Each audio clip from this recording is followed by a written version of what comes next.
廣州珠江面上第一條步行過江大橋。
海心橋，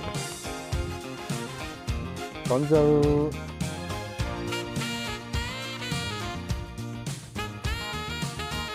最新嘅珠江面上最新嘅一條，到而家目前為止都仲係要呢條橋仲係要預約先可以上去嘅。亦都係廣州珠江面上第一條步行過江大橋。講起橋呢，講一下廣州，包括整個珠江三角洲呢，係水路縱橫，基本上河多過路啊。喺80年代、70、80年代嗰時呢，番禺都係屬於廣州。而家我哋去番禺、去南沙就好方便啦，有地鐵，揸車又可以過橋。以前去番禺咧，喺70、80年代嘅時候啊，去番禺咧係過渡或者係坐船，好靚啊！晚霞係有啲晚霞，或者係過渡啊。無論你開摩托車啊，過渡啊。而家落溪橋咧，落溪橋嗰度有個渡口啊，去大沙頭啊，坐船返番禺。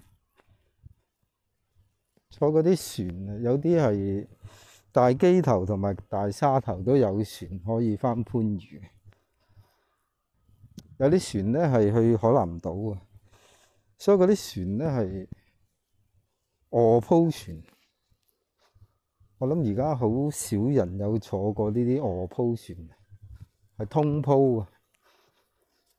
一個位一個位中間咧係有塊板攔住。咁你如果一家人坐咧，你可以將嗰塊板攞開佢，咁就好大嘅通鋪。咁如果你一個人咧，就嗰塊板攔住嘅，就一個人個位。所以以前入番禺咧，會喺大基頭或者大沙頭坐船，基本上都係坐嗰啲通鋪嗰船。咁有啲人係坐唔到，個以前就叫長途汽車啊，入番禺坐長途汽車。咁啊，有啲人坐唔到長途汽車啊，唯有坐船。一坐長途汽車咧，就要過渡啊。以前係冇橋，係冇任何橋啊，過渡。包括你開摩托車又係過渡。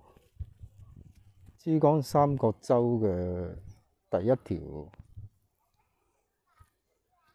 橋咧，就係落溪大橋。我而家行返入嚟海心沙度，行返出去。我哋講返橋入番禺。以前60、70年代、70、80年代入番禺係點樣去？坐船過渡。落溪橋係珠江三角洲呢個水域裏邊咧，係第一條過，你唔能夠講去江啊，過江過河啊。我都話珠江三角洲裏邊咧，縱橫交錯都係水路，基本你都要有橋，橋通路通。落溪橋係呢個水域裏邊咧第一條橋，應該好多人都知啊。咁以前返番禺啊，有車通唔使坐渡啊，坐車第一條係落溪橋。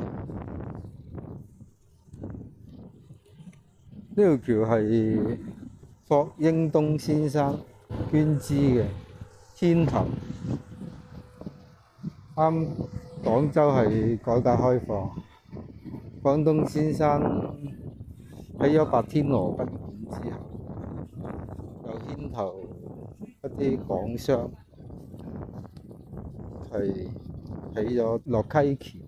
起完落溪橋過番禺咧，就除咗落溪橋咧，就仲要有一個渡口。後來就起埋大石大橋。呢兩條橋咧，係當時珠江三角洲嘅第一、第二條橋啊。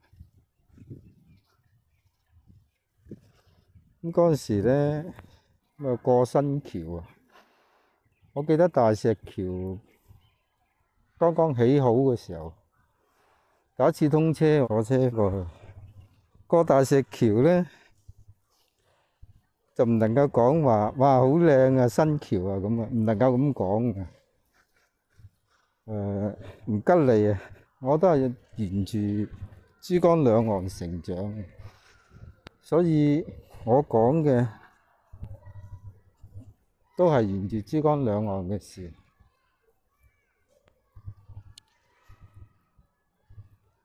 咁今日就係講一下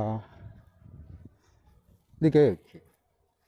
至於後來嘅珠江三角洲咧，好多橋啊，包括我哋而家珠江面由河南到河北啦，河北到河南啊，兩岸居民之間嘅溝通啊，由海珠橋到人民橋，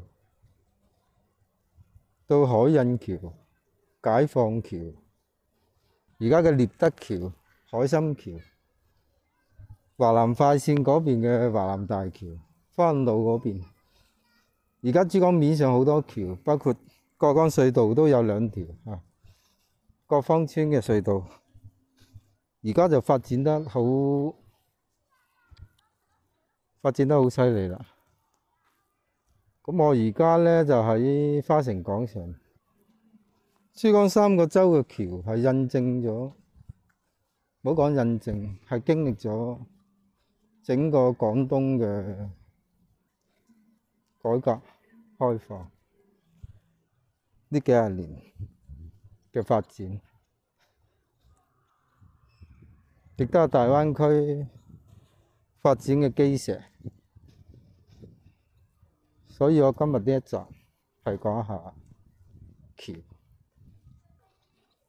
希望亦都得到你哋嘅共鳴。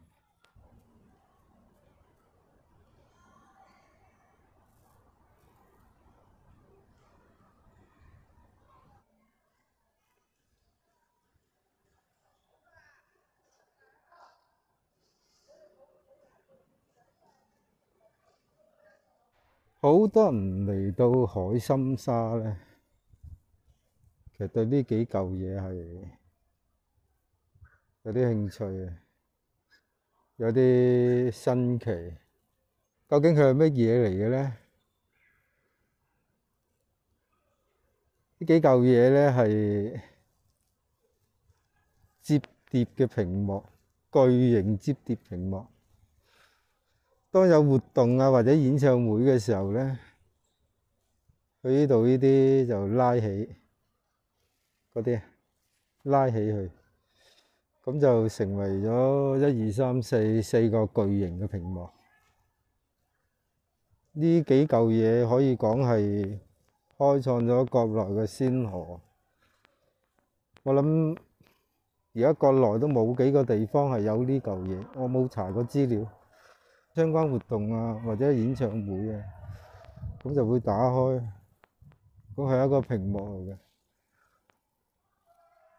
以前亞運會嗰時咧，佢整個設計咧係叫做風帆。咁呢度咧係海心沙呢個地方有部好似一部船咁嘅，從地理位置睇，晚霞好靚。能夠睇下嗰個渡口，我喺上2集就講過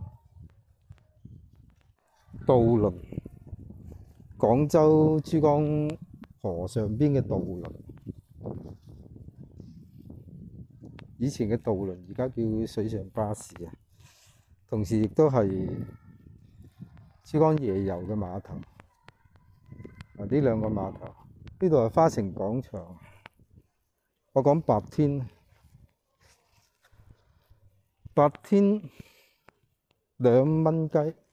如果你想坐好啲咧，坐2樓咧就5蚊雞，就可以喺呢度坐渡輪，叫水上巴士，一路去到邊度？去到黃沙嘅水產碼頭。同時你去到芳村都得。咁呢度全場咧，其實珠江夜遊啊都係遊呢一段嘅啫。白天你可以睇到唔同嘅景色。